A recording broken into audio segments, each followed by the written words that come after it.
Hello, and welcome to All the Grief, a regular podcast for all those who have been touched by grief. We are your hosts. I am Rebecca Luttrell.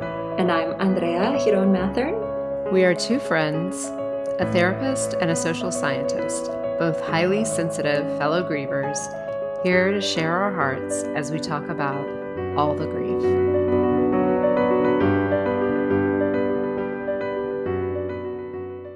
Patient listeners, we are back. We have been on an unexpected break from podcasting.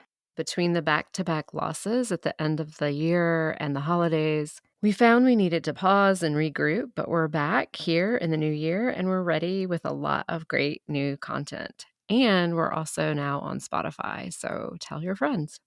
So this year we have some beautiful interviews to share, and we're going to start doing some regular installments where we explore books on grief and shows and movies that include grief themes. And we'd also love to start hearing from you.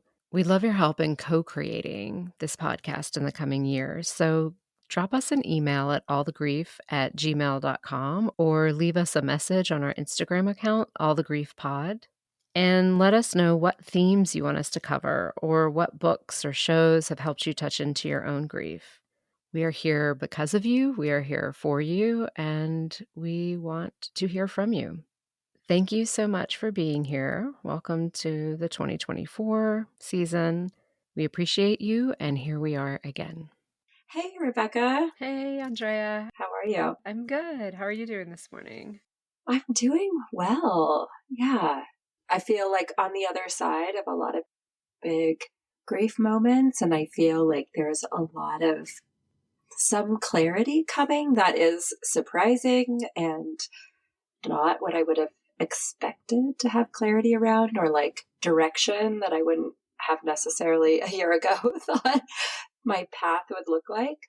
But I feel really energized by it and excited. And how are you doing? Oh, that sounds like a sweet moment. I'm good. I had some clarity too. I'm wondering why we're both having clarity, but I feel like I kind of have a general sadness in the way the world is. And I think that pretty justifiable considering all the things that are happening in the world and just being such a highly sensitive and spongy kind of person. I just had a certain way that I've been walking through life where I felt like the same scaffolding that used to hold me up just doesn't hold me up. And I feel like I have a lot of sweetness in my life, but I would say overall I was feeling kind of heavy. And then something just illuminated, and it feels hard to communicate it because I think I can also hear a way it might sound sort of superficial, but it was not a superficial thought. It was a thought that was like, the primary thing to do in a time that has so much upheaval and pain and uncertainty. Uncertainty feels like the word that feels really true, is things that bring me to the present moment and to stay as tethered to the present moment as I can. And so I started this meditation practice. I don't love the title of the book, but I bet he had to title it this way for marketing reasons. But the heart of it does not at all match the title. But it's the 30-Day Wake Up Challenge. But it's by Adyashanti, who basically he really lays out in the introduction, please don't have the goal to wake up in 30 days. Like it's not that, but that's what it's titled. And what I loved in it was our awareness of ourselves, the part of you that can notice, I'm sitting on the floor right now and my legs feel comfortable or there's a pain in my back.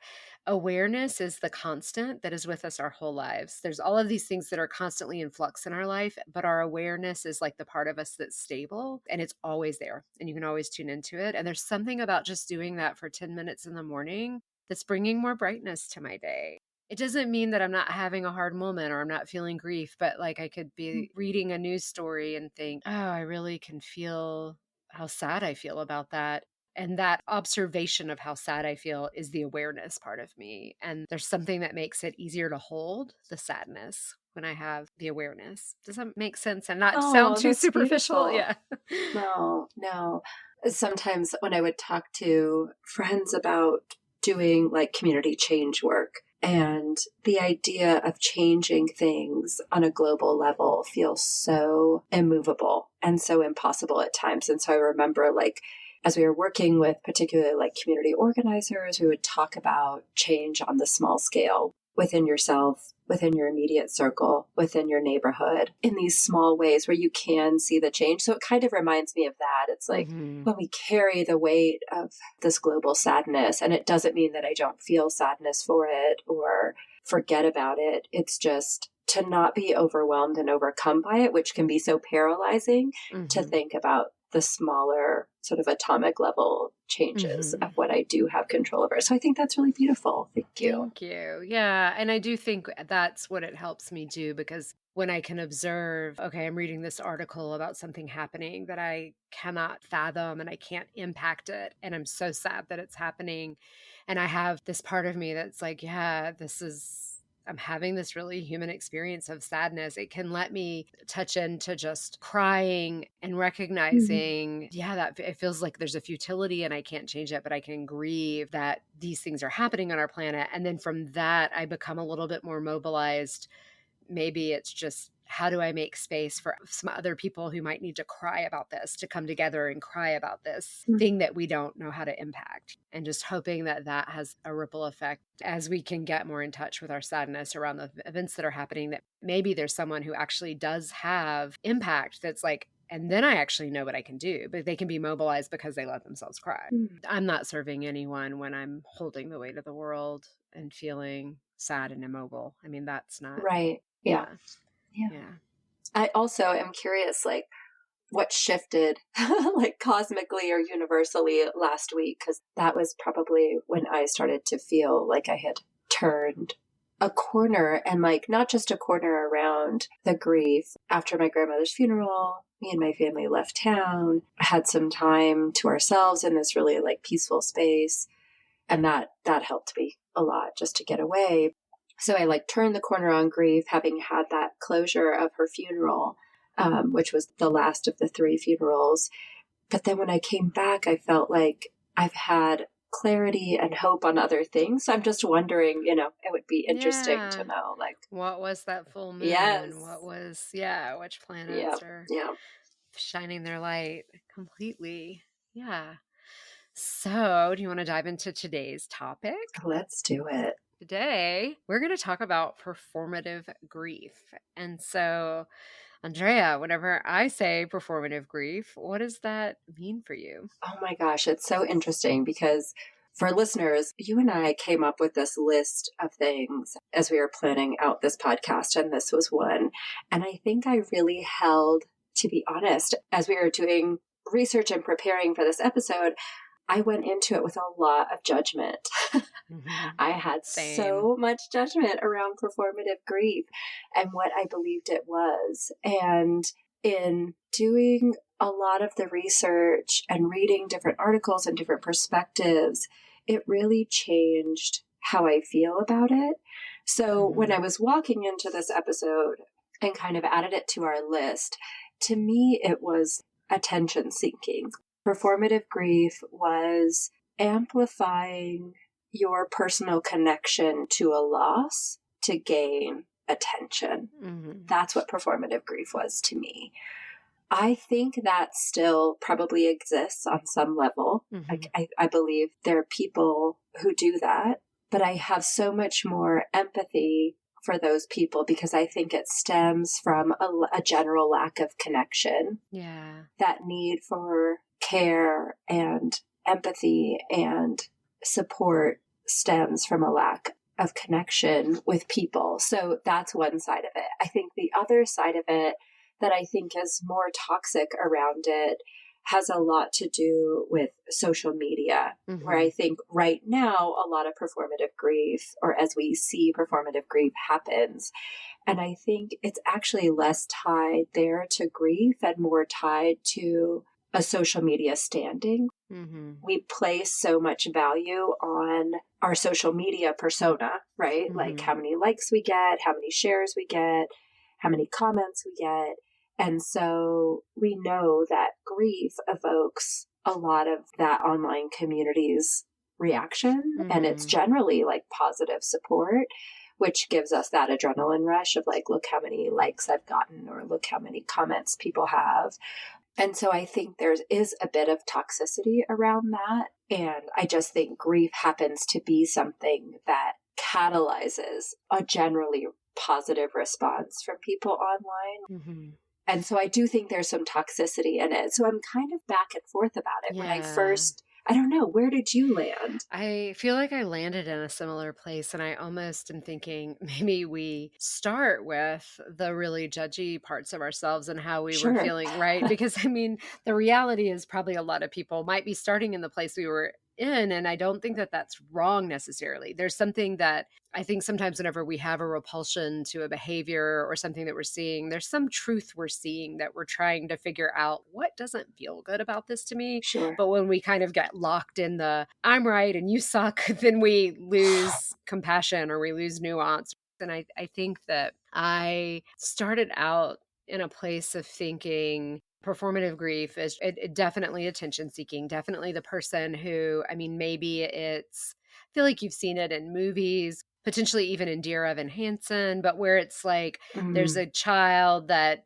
dies and then no people weren't nice to them or they didn't know them in yeah, the high school, but suddenly they're like, oh my gosh, this is so heartbreaking for me. Does anyone consider how I feel? And something feels yuck, or someone famous dies and people respond to it like this was their best friend in the whole world. And you're like, but you didn't know them. And I don't understand why you're having this huge grief response. And so I'll start from there. Of course, I have things to say that will start to temper my judgment, but I'll just start in that really judgmental place where I was like, yeah, performative grief is just 100% wrong. I've never done it in my life. This is a PSA. Stop performing your grief. That's sort of where I was starting. totally. And I'm curious for you. I think you were the one who sort of presented it as a topic. And I feel like you had a couple of experiences that you were like, yeah, that felt gross. And so Yeah. what did you experience? Yeah. So the first one, to that Dear Evan Hansen, and if y'all who are listening have not seen it, it's a very, very powerful play, but it's related to that. So when I was in high school,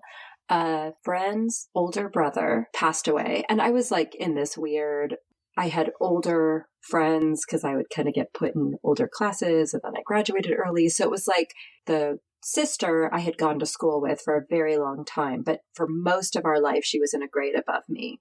And then when we got to high school, we were more peers. So she wasn't like I knew her most of my life, but Mm-hmm. she wasn't like a friend, even though then when I got to that age, we ran in the same social circles. But anyway, her brother died in a car accident. He fell asleep. I think he fell asleep at the wheel and died. And I remember the entire school having this breakdown.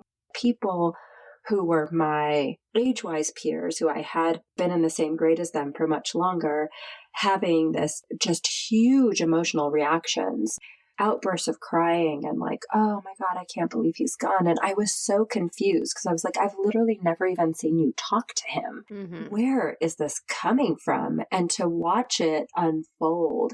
And I remember feeling so terrible for his sister because I was like, she lost her brother who she did talk to every single day and like loved. And I remember thinking, she has to go home and see his jacket hanging up on his hook Mm-hmm. or his shoes by the door. And like all of us, we can't even remember the last time we passed him in a hallway, like it's high school. So I remember feeling like other people's grief overwhelmed her grief. And Mm-hmm. he was on the basketball team, like his basketball teammates' grief, and people who had these very personal daily interactions with him. It felt so overwhelmed by everybody else's tangential grief. And it felt really yucky to me. It felt really yucky. Mm-hmm. I didn't go to any of the vigils. I didn't go to the funeral. I didn't do any of it because I was just like, I am sad for her. And I can't imagine at that time, I couldn't imagine the parents. Mm-hmm. I was just like, and I can't imagine how sad they are. But now being a parent, it's like even more overwhelming. So I just thought, as I think about the future, I'll just try to be a really good friend to her or like peer, whatever it is. Mm-hmm. But I'm not going to show up and grieve this person that I feel like I didn't personally lose. So it Yeah. was very confusing. I was very grossed out by it and I was sad. I felt this performative grief overwhelmed the like smaller circle of that community who had deep grief around this. So that Mhm. was the first one. Okay, that was the first one, and then there was another one. And the other one was much more like the celebrity. And I think we had talked about doing some celebrity grief ones, but the one that sticks out in my head was more recent, which I'm sure I've talked about. But it was the drummer of the Foo Fighters, and he passed away super suddenly while on tour. And I felt a lot of grief, like instantaneous grief. This was like a band that had been around since I was 17, 16. Anyway, a long time. And I felt this tremendous grief. And the grief was so complex because I felt it like, oh my God, this was this drummer I loved and who was very fun to watch play. He had this big smile and he just had that California surfer dude energy. Always excited, that drummer energy that like you never stop moving. He was just like a little ball of energy and you loved to watch him perform.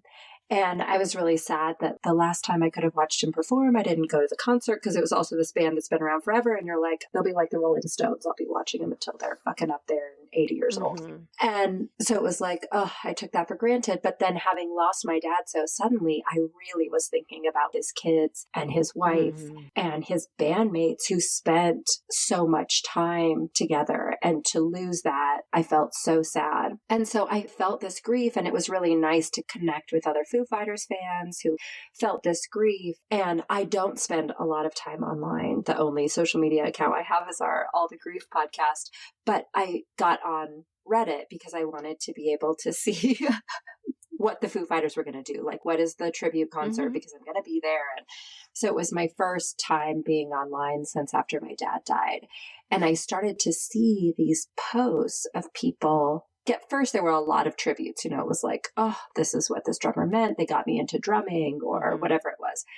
But then I started to see these posts of, I miss you every single day. I think about you every single day. And I was just like, this feels Mhm. exaggerated to me. I listen to the Foo Fighters probably every day, but it felt so much bigger. You know, it was like the initial Mhm. impact, that sort of acute grief and shock felt really big.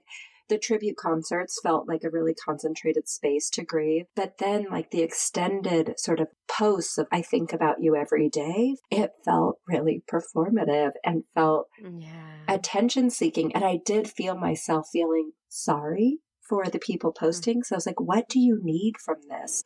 What do you Mhm. need that you're not getting, that you're posting what I feel like a family member or a bandmate Yeah. or a very good friend would be feeling having lost my dad? I'm like, I know the feeling of thinking about them every single day and feeling like the world kind of forgot about them. Mhm. But to be a fan, I Mhm. didn't understand the same level of I miss you every day and need to like express it every day so that people don't forget about you. But this, like a rock star, people are not going to forget about them for some time. Yeah. Yeah. I mean, I think that the judgment or the disdain for that Yeah. kind of thing feels really relatable, and that even when you ask the question, this is feels attention seeking, and why do you need attention right now? I mean, it can move into a place of feeling pity, which is not that far removed from still being, feeling Right. judgmental, Yeah. right? Because it's just like you're doing it wrong. But it feels really relatable. And so I think I want to just say a piece about the things that feel yucky. I think that there's something really wise in us when something doesn't feel good, that something is off, that we can trust that we kind of have these radar within ourselves that go on high alert and say, ooh, something doesn't feel good right here.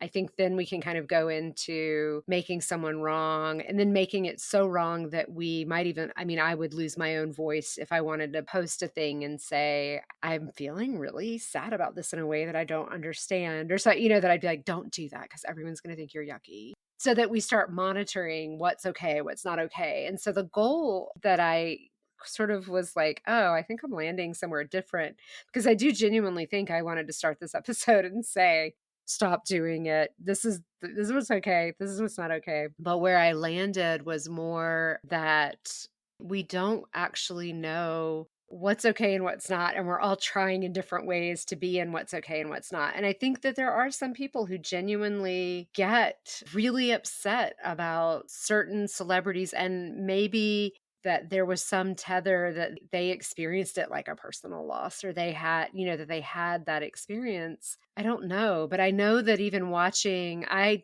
tend to not be particularly attached to any celebrities. There are some people that I really like, and I'd be sad if they weren't making music anymore, but I wouldn't have thought that I would feel particularly attached to any celebrities. And the weirdest thing happened that for some reason, this is not a celebrity that I was like, big fan, loved all his work. But for some reason, when I learned about Bruce Willis's dementia, it hit me in a way that confuses me and that I don't completely understand, because I haven't had anyone with dementia in my own life. So it's not like it stirred that up. I mean, he always seemed older to Yeah. me. I don't love Die Hard, and Right. he's fine in some of his movies, whatever, but it was something where it just felt so shocking to me, and I could feel the vulnerability of a life, and that there was Mhm. something maybe I had unconsciously attributed a story of him where he was strong and he was funny and he had his kids and whatever it was, that I had a story of his life that I didn't even know I was holding, Sure. and it all just got disrupted in this way that having the empathy for what his family's holding, having so much sadness about what his life was and and that it doesn't, maybe it was slow, but the revelation of it felt pretty quick, Sure. where it felt like, God, did that happen suddenly? And I just had a certain sadness. Now, that's just the truth of how I feel. Of course, I never posted anything about it. I had a couple of close friends where I was like, did you feel the same weird impact that I felt? Am I being weird? Yeah. What is happening? And they're like, yeah, no, it does feel oddly devastating. So, I mean, there was some kind of consensus, Huh. but that I didn't need anything for myself in it, but it also surprised me. So there was no need to express my grief. But I Sure. have that curiosity now about sort of what we're calling performative grief. Is there a need to express your grief? Because maybe in a culture like we've talked about, so grief bereft, maybe it's even a safe way to move into different grief that you have that you don't feel safe talking about. So now you can be super upset about the drummer of Foo Fighters and say, I miss you every day, because you didn't get to express some other grief. Yeah, I don't know. Sure. A couple of things. So looking back at the high school example, I thought the grief was probably actually about the shock that someone could die in high Yeah. school. That it was not a sadness about this young man, right? Like that is sad. It was a young person who was vibrant and, by all accounts, like fun to be around. And he was a son and a brother and a friend and all these wonderful things. That was sad. But I wonder now if the grief and the turmoil that just to me felt like it was like lava. It wasn't like an explosion, but it was just like this lava that took over the whole school. If that was really about the reality of our mortality and Mm-hmm. like, oh my God, that could have been any of us, or somebody could have been in the car with him, Mm-hmm. or being 16 does not guarantee anything. Yeah. And I think when you're 16, there's only life in front of you. Mm-hmm. There's only a future and it's all bright and full of possibility. And I wonder if the grief was that, because I was thinking about a young man that I worked with and he was murdered and we worked with youth. Mm. And so it was devastating to have this person that I had come to have a friendship with and love be murdered, end in such a violent way, and then to be supporting young people. And I remember that funeral became so much more about me supporting the young people than me being able to grieve him, Mm. because they were just falling Mm-hmm. apart. And so when I think about that first time of experiencing it as a peer, being like 14 years old and watching all these people like just fall apart for somebody that was part of their world, but not necessarily part of their life.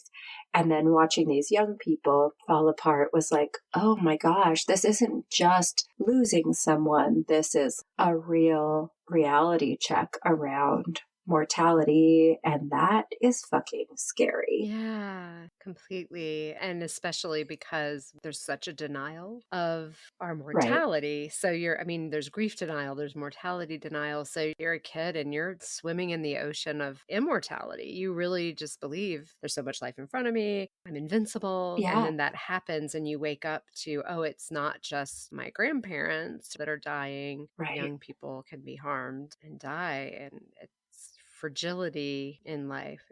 And that stage in our process as adolescents, like that belief in our invincibility is so important to our ability to take chances and risks. Hmm. But it also does have this very terrifying negative side as Right. a grown up where you're like, I know all my risks ended safely, but what if yours Yeah. don't? But it's hard to balance. You are supposed to believe that you're invincible in order to be brave enough to take all the risks that you need to Hmm. learn your limits as a young person.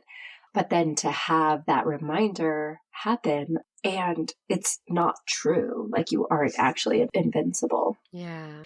And I mean, I did come across one article where she had a good point about there's so much within grief that is performative. So she was like, all grief is performative. So kind of get off your high horse, right? Right. And Yeah. it was really good and powerful because she was talking about, it's the nature of a funeral is not really so much for the person who is dead, but for the people who are left behind to be able to speak their experience of the person, to dress in a certain way, to have community, to have ritual, and that there's so much of that that's performative. And she was sort of drawing the line like, look, our whole lives are performative. We get up, we get dressed, we walk out of the house, we want to look a certain way. Right. So it was really like softening the edges that I was feeling around that piece. And she said, probably there is still a small percentage of people for whom it is 1000% only performative, only for attention. Yeah. This is what they're doing. They're not working anything out. They saw an opportunity. They're being an opportunist. What's it to you? It's just like, Yes. yeah, I felt a little called out. I was like, oh, yeah, you're right. What's Oh, it no, to me me? too. Yeah. So you might have found that same article. Yeah. I'm being such a judgy biatch. Got it. Yeah. Yeah. And the other part that helped me as I was reading maybe the same article was I have a very good friend who I've been friends with, we always say like since we were in diapers. And after my father died, she asked me, Andrea, I want to post this thing. Can I post this? And I was like, of course. Cause to me, I'm like, you fucking slept at my house, ate at my house. My dad has both loved you and probably like punished you at some point, like you Yeah. were just another one of us. Like you have as much right to this grief and yours looks really different than mine, but like you have as much right to this remembrance of my father and whatever it meant to you in terms of what you want to share about it, that I was like, I don't feel like you need my permission. But in that moment, it was like, oh, she didn't want me to think that she was trying to gain attention or like something from my dad's passing. Yeah. So it was this moment of, oh, our judgment around grief, our judgment around how people should. And I think one of the articles that I read was like, stop it with the grief police. Mhm. Totally. Was like, she thought she would be policed. And if by having my blessing or my permission, Yeah. that she could do this. And if there was any backlash, she knew I had her back. Yeah, and it maybe people hold back from even asking Sure. because of that policing, like, oh, that's not even Right. I shouldn't even ask because they might feel bad and say I can, but actually it's really in bad taste, or Right. that we get so worried about being on the bad side and the wrong side of things that we stifle authentic expression, we stifle connection. And I think like you were saying in the beginning, there is a cry for connection in that posting something, having something on social media. It's like saying, I'm hurting and I want you to know I'm hurting and I want you to respond to my hurt. There's a desire for connection that why are we shaming it? And I'm Yeah. really looking at me, it's like, why do I sort of jump to you're doing it wrong? It's just it's so unkind. I mean, I feel like it's probably a both and maybe check in with yourself before you do a post, or like consider that you might want to check in with the person and say, how do you feel about this? I mean, in the same way that you might, maybe you have a picture of you and a friend and you're like, is it okay if I post this? Because I'm going to post this and maybe you're like, I hate that picture. Please don't post it. Sure. To just check in and say, I'm having these feelings and something's really calling me to post it, but to not be too hard on yourself for even the desire to reach out for a connection or to say, like, someone that really was beautiful in the world is gone now. And I just want to speak to that, and that this is what they were in my life, and this is my way of paying tribute, can be really sweet. And there's a flavor. And I'll say, I think as a therapist and from a therapy perspective and looking at some sort of personality stuff, there is a flavor when someone is using something. I'll use less of a grief example and more of a life example. Let's say legislation was passed to make marijuana a criminal activity again. And then there's someone who never has smoked weed in their life who's like, this impacts me so much. I can't believe this is happening in my lifetime. And you're just like, what? You don't even smoke marijuana. You don't Yeah. even use this drug. And there's no way that this impacts you, but you just see something happening and you see that other people are outraged. And now you're wanting to be like, but I'm the most outraged. And that has a flavor that it's hard to feel empathy when where it's a little too about me. Yeah. Actually, this person, like, it's far worse for what's happening to someone who's actually been impacted by this event. So don't make it about yourself. I think that that's the part when our disdain arises, that we're actually recognizing, oh, that doesn't feel good, because you're experiencing it the worst when there's absolutely zero way that could be true. Right. And we can feel that. And so I think you can trust that in yourself. You don't have to necessarily be hard on them, call them out, sit and judge them for days. Like the person, I think about Taylor every day. And you're like, well, now I'm thinking about you every day. It's like, just don't let them live rent free in your mind. They're having a moment. This is something about them. But I think that there's a truth to, we're seeing more of that than I think we probably have in the Sure. past. I think social media, we see more of it, and that, yeah, you can trust, like, that doesn't feel like the grief I'm wanting to connect with. And then you can feel the thing that feels more authentic. Like, I want to go to a tribute event. Someone let me know if you know that something's happening, or I feel really sad. This is representative of a whole part of my life, and that chapter just closed, or we'll never get to see him again. Yeah. I definitely felt that when Kurt Cobain died. I mean, that felt shocking. And I was really into Nirvana at the time. And wait, what did he just end? He Right. just ended something that was a whole movement, and it was really sad, but I wasn't feeling the grief in the way that I had felt that I would feel grief subsequently of losing people close to me. Right. But I felt there's no more of that. That's gone now. And so you have to say goodbye to a thing that you had some relationship with. Totally. So in the interim of kind of putting this on our list and recording today, there were a couple other things that happened too that helped me kind of just shift my perspective. So one, I think it was on the Glennon Doyle We Can Do Hard Things podcast. They had somebody on, and one of the things that they talked about were parasocial relationships. And those are our relationships with famous people, with people that we don't know. And I think that was part of my judgment. I felt sad when Taylor Hawkins died, but I didn't feel like I had some kind of relationship with him. Like, I don't even think we would be friends in real life. Like, he was also, part of his charm was like this really immature sense of humor that it would have driven me fucking nuts. I would not have wanted to be around that on any kind of daily level. But I fucking loved how he played music, and I loved how he drummed and his joy for that. But that was the extent of it. So part of my judgment was, do people really feel like you were his friend? Like, what is this? It was very confusing to me. But what she was saying was that these aren't inherently unhealthy, these relationships that we have with these famous people. And so then I started thinking about you and I and Anderson Cooper. Right. Who, good like, one. I have a TV, but we don't watch TV. We just stream a couple nights a week. And so I don't really know him as a public persona. Like, I know he's a public figure, but I don't watch whatever shows he does. I don't see him in my life on a daily basis. Like, I think other people who watch him as a journalist probably feel about him. And so my real connection with him was like when he came out, having come out to my family, I'm like, oh shit, that's a big deal. That's a big deal to do. And then to have to do that as a public figure, that's a really big deal. And then when he started this grief podcast. And you sent it to me, and I felt this connection with him in his heartache.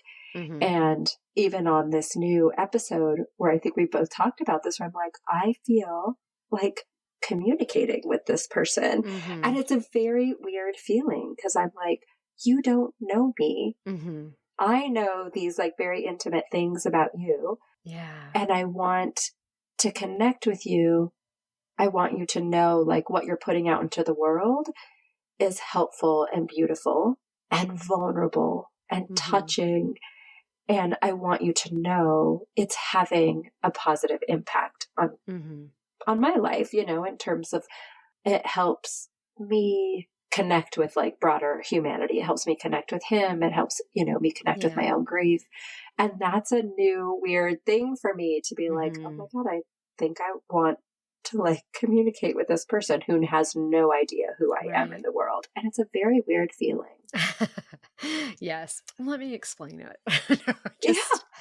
I think that he also has invited, especially in the first season, he invited listeners to call and share their stories or how they got through their grief. And I think there was something about that invitation that does feel like it happens pretty rarely these days, especially, there maybe when I remember maybe in the 80s, you'd be watching some explosive talk shows like call 1-800. Sure, sure, sure. And I think that that does something to our psyches where we actually feel invited into some version of relationship with him, some version of saying, Mm, this is my grief and you actually want to know my story. And I think what's happening right now is actually brilliant in a way that I don't know that he's completely aware of how brilliant it is. And he even said, I never planned to do a second season, and I knew it when I heard the first season, and I had a fantasy of reaching out and saying, "I don't think you realize you're doing the most important work of your life.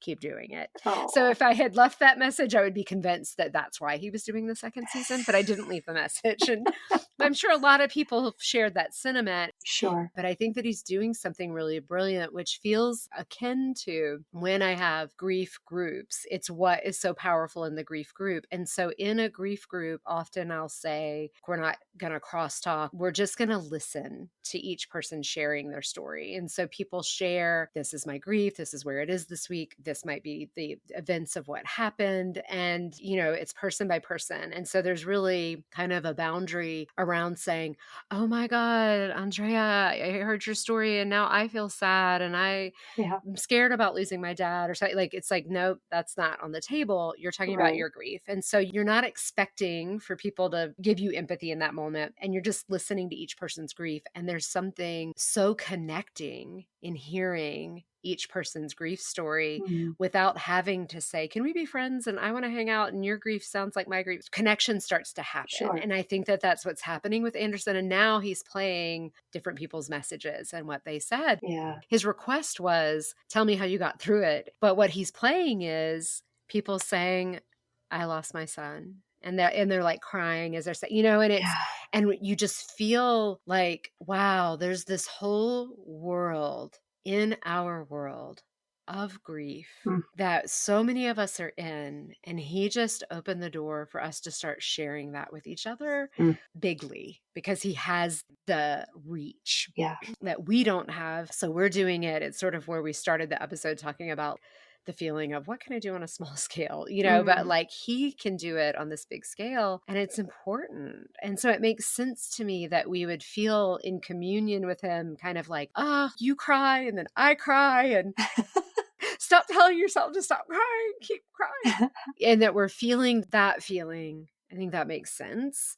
And I'll say what I also feel sort of maybe with the parasocial function of believing in your connection with people who are celebrities and things like that. I sort of have the experience, and I think a little bit more as an adult, where people are not so much on a pedestal, the people that I love, authors that I'm like, God, I love your writing, or people on podcasts that I feel like we could be friends. Yeah. I think it's actually true.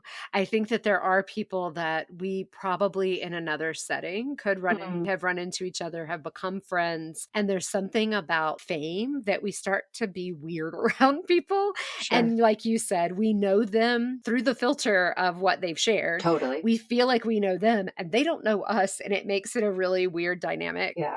Even people who do really vulnerable things for a living. Yeah. And I might feel a lot of, oh, I would be such good friends with Anderson. Yeah. He cries and I cry. And then I have to check myself and be like, actually, that may not be true. Well, we don't actually know each other and I can't know that. Right.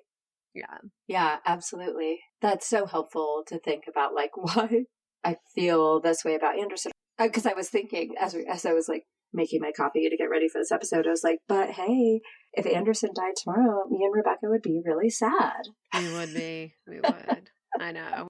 And I think the other moment I had, which really helped me think about like performative grief, Mm-hmm. my judgment of it, and because where I feel the performative grief is like where there are degrees of separation between you and the person that you lost. Like, so celebrity griefs are an easy way to kind of talk about that. Mm-hmm. So I was at volunteering at an event, and I was working with this guy, and I got to know a little bit more about his career, and he's like a Prince scholar. We're talking about Prince, like, right. He wasn't like a Royals Prince scholar. He was like the okay. Prince scholar. So I was like, tell me more about that, being the fucking me that I am. And so he started talking about growing up and listening to Prince and having this person as a gay man, having this person who reshaped gender norms, even though Prince didn't identify as queer, sort of in his persona Mm-hmm. was very queer. And there was just, as I was thinking about it, I was like, oh, there was Prince, there was David Bowie, like these kind of like gender bending people. But of course, Prince was also like this Mm-hmm. man of color, which was even more bold and brave. And so he talked about how through Prince's public persona and through his music, he really gave this man the strength and bravery to kind of own who he was as a gay Mm-hmm. man of color and how beautiful that was. And so Prince, even though it was this one way relationship, Prince really did have these like monumental impacts on his life. And so when Prince passed, it really impacted him because it was like this mentor, this one way relationship mentor that he had that was gone. And so it was just a moment where I was like, oh shit, I have all this Mm-hmm. judgment around parasocial relationships and performative grief Yeah. when that person dies. And at the same time, I could really hear this guy saying he didn't have anybody in his, forgive this, like real life community who could serve as that mentor. And so Prince served as that, and how important it was for him to be able to navigate his way Mm-hmm. through life as a gay man of color. And so it just helped me be like, I'm going to step back. Who fucking cares? Right. I think there's also something, I had this feeling whenever I got divorced, and I kind of knew when the divorce was happening, it was like there was no way I would ever want to speak to this human again or have anything to do. And no one will fault you if that's true of anyone that you've split up with. Okay. Right. We became friends again later, and that's been really sweet. But at the time, it was awful. And I had this thought of a human lifespan and that we all have a lifespan. And so we're only on earth with the people within our lifespan. And I kind of had this thought, oh, we have a lifespan on this earth together. So even though we've separated this form of being married and we're angry at each other, we're not talking to each other, I do imagine it's going to be pretty jolting on my system when he dies, if he dies first. Right. But I think that that's true of celebrities and things too, in that way that people who shaped us, authors that you read when you were young, or people who've occupied space in the world, I do think we can have one-way relationships of feeling mentored, of feeling held, of feeling seen by people who have celebrity status and feeling like this is someone that's helping me understand my world, like you're talking about with your friend, where it's these gender norms are up for challenge, and there are people who love this person even though I feel like in my world no one will love me if I start challenging it, and that it starts to give you permission and that you're in the human lifespan with those people. So there can be something worth exploring about we're sort of all walking the earth together, and we have this construct of celebrity, and that there are ways that we can know people's works without knowing them or know what they do that really do impact our life. And I guess that I sort of feel like as we're talking and rounding out our criticism into something a little bit reevaluating our judgment and criticism, that I think, you just don't know what's happening for the person that's in that performative place. And I think it's fair to just let them have what they're needing in this moment, and you do you the way you Yeah. would do you. I mean, that's what I walk away Yeah. with. Yeah. Yeah, that is absolutely where I've landed too. And I think the other place where I've landed on the sort of like parasocial relationships and grief, I don't feel like I have some relationship with Dave Grohl. Like, I don't feel like we're friends. Would I fucking love to meet him? Yeah. Mm-hmm. But I think listening to him talk about what music means to him, and I think about this in terms of a lot of celebrities who are in the creative arts. They produce art to evoke Yeah. something, right? It's coming from their own experience, but they put it out into the world for other people who can connect with that experience. And it doesn't have to be exactly the same, but that's the purpose of it. Otherwise, they would write songs and just keep them to themselves. And so I think about that, like you're connected to the art that this person created and therefore to that person in some way because they wanted that. Mm-hmm. They wanted to create another way to connect with humans around the world. And I think about at one point he was talking about, like in an interview, talking about at these concerts, hearing all these people scream the words back to him and knowing that that song probably means something different for Mm-hmm. everybody in the crowd, but we're all collectively having this moment. Mm-hmm. And we probably come from different walks of life. I mean, I don't think like super varied, Mm-hmm. just given like Being at a concert and seeing the demographic. being at a concert and seeing this. Yeah, Yeah. like I'm like, Yeah. there aren't a lot of Latinos generally there. Mm-hmm. There is some degree of homogeneity for certain fans of certain people or certain types of music or Yeah. certain art forms. But we've all come together and are feeling these feelings that are ignited through this art form.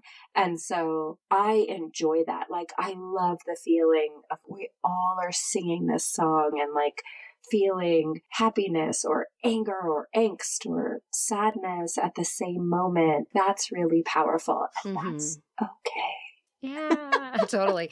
Well, I think too, I heard someone say once that concerts, because we don't have a lot of religious ceremony and we don't have a lot of gathering, that it's like all of these people coming together and singing Yeah. a song together. I mean, it's almost a form of praise and worship that we don't even Yeah. realize we're in, that we're just naturally wanting to sing these words that move us in some way. And there's something really powerful about that. And I also was just thinking for a moment of a thought that helped me have even another level of softening around when people are in what we'll call performative grief. But I thought, what if I died and then there was someone who I had never met who for some reason had come in contact with my work or knew something about me, who was like, oh my God, I'm so upset by this. I'm like, would that bother me? No. Would not bother me. And even if you're using it for attention or something, you're also bringing my name into awareness in this moment that I'm transitioning to another realm. And I think that's okay. Oh, that's beautiful. I think I'd still have judgment. No, but you can have judgment. But I don't know. I just was like, I don't think it matters to me as much as I think that it's more the part of me that wants to get it right that gets really critical when I see people not getting it right. And it's like I could use some softening around that. Yeah, and I think mine is because of that first time in high school. My worry isn't about I wouldn't do that, but it's are you taking away space Mm-hmm. from these people who have a very different kind of grief, Right. who have lost a brother, a son, a teammate, a best friend, a boyfriend, and that's very different. And so I think that's where I think what I can do is when I am closer to the people who have that sort of first degree of impact from grief is to create space for them to have all their grief. I can't stop anybody else, but I can ensure that the Yeah. people around me have the space that they need to grieve without feeling like other people's grief needs to take up room in that place. So, Yeah. And I think it could be how to show up for people in their grief. I mean, I do think that a lot of times we don't know how. And I think yeah, that you were watching something as a child that felt like, oh my gosh, do not co opt their grief. They are yeah, grieving. They had this relationship and you didn't. So stop it. But then your choice was, I'm not going to go to anything. right, And so there was some way that you were also not equipped to know. It could be really meaningful to say, would it be helpful? And you're a kid, but I mean, things like, do you have a meal train yet? There's a way that we're wanting to show up. And so it's sort of feeling into what's my level of direct grief. And if I'm feeling that, and these other people have this direct relationship with them, how do I show up for them and not just show up for myself and forget that they're actually grieving something way more intensely? yeah, Yeah, that we can hold both. yes, Yes. absolutely. Yes. Okay. So we're coming to an ending. And how are you touching into your grief this week? Yeah, I've been doing a lot of reading, which is something you and I share. And I posted about this when I started the book. It's The Beauty of What Remains by Mm. Stephen Leader. Mm-hmm. And I've finished it since then. And I told my husband, I read a lot. He reads a lot. I said, this is the best book I've read this year. Mm. And it's this rabbi who writes about his own journey and connection with grief through both his professional life as a rabbi, but also through him being with his dad through Alzheimer's, Mm. and his father died from complications from Alzheimer's. And there were just so many beautiful reflections, and it really hit my heart. It was just really beautiful. And so that's been my way, is just reflecting on different things that he put in there. And he talks about the end, like one of the final chapters, leaving a moral or ethical will Mm-hmm. to the people that you love. And I think you and I have talked about, like, I wrote after I gluttonously read that person's will, Mm-hmm. love letter to his wife, that then I wrote one to my boys. And so it reminded me of that act. And that act for me, it was really about love. Like, it just, Mm-hmm. I wanted them to know. I don't want them to question when I die, like, did I think about them if I happen to pass when they're not around? I had that thought with my dad. I wasn't able to be there. And I just was like, did he think about me? And I want them to always know, you guys were on my mind Mm-hmm. obsessively.